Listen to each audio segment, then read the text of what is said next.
Kasabay ng pagdiriwang ng World Food Day, ipinagdiriwang naman ng mga panadero sa buong kapuluan ang World Pandesal Day kahapon.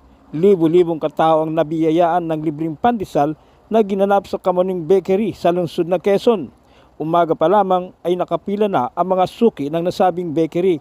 Ang ilan ay nagmula pa sa iba't ibang lugar sa Quezon City at dumayo upang makakuha ng libreng pandesal.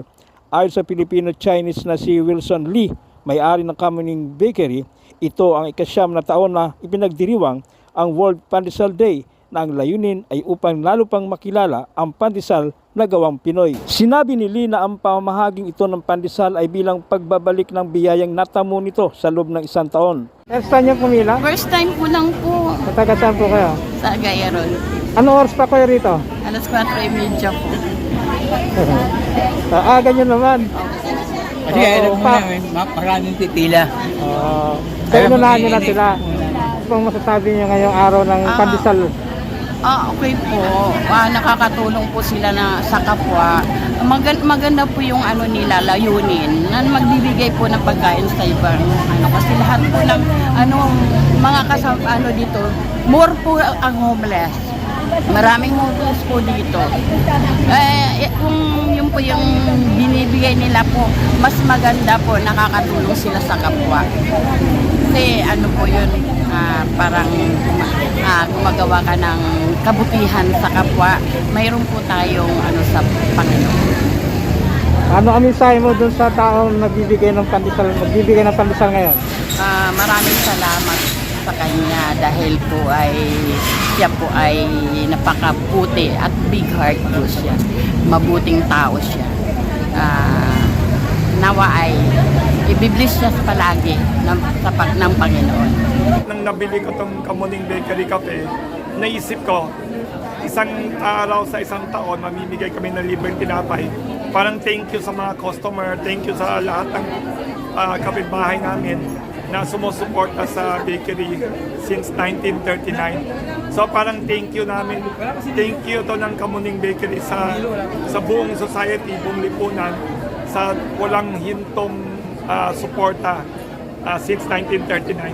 Kaya naisip namin, sa isang taon, 365 days, kahit isang araw lang, lahat ng tinapay ireregalo namin. So nung gawa namin ito 9 years ago, every year naman natutuwa.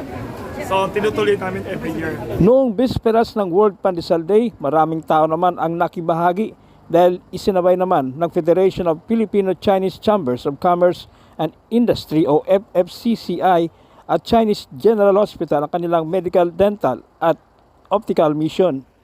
Gaano kalaga itong mga ganitong medical mission sa iyo? Thank you. Mahalaga siya kasi nakakatulong sa mga tao na kailangan magpabuno o magpacheck-up at least halipara yun. Diba? Kasi pagka nagpunta ka ng private, may bayad. Lalo na ngayon, mahal na buwan nakita ng 1,000. Dali na save ka ng 1,000. May pambili ka na ng bigas. Thank you sa mga gamot na pinamigay, medical. Thank you pa. Kapag yung medical mission naman, at saka free medical and dental, yung pinakamalapit na Sunday sa October 16, nag-iimbita kami ng mga volunteer doctors gawin ito. Dalawang organisasyon tumutulong, Federation of Filipino-Chinese Chambers of Commerce and Industry Inc., FFCCI, saka Chinese General Hospital and Medical Center. Mga volunteer doctors nila, dentists, nurses, mga staff nila. So nag-cooperate kami every year. So thank you sa suporta ng lahat ng tao. Saka yung October 16, World Pandesal Day, yan din ang World Food Day ng United Nations. Yan din ang World Bread Day sa ibang bansa. Sa Pilipinas, ang pinakasikat na tinapay, pandesal, na wala sa ibang bansa. So ginawa namin World Pandesal Day every year. So tama ba yung 100,000 na pandesal? Oo, yun ang pamimigay namin. 100,000. Iba dediretso sa mga orphanage, sa mga public school. Iba dito pamimigay. Wala siyang pinipili. Wala, lahat ng tao. Lahat pwede. Oo.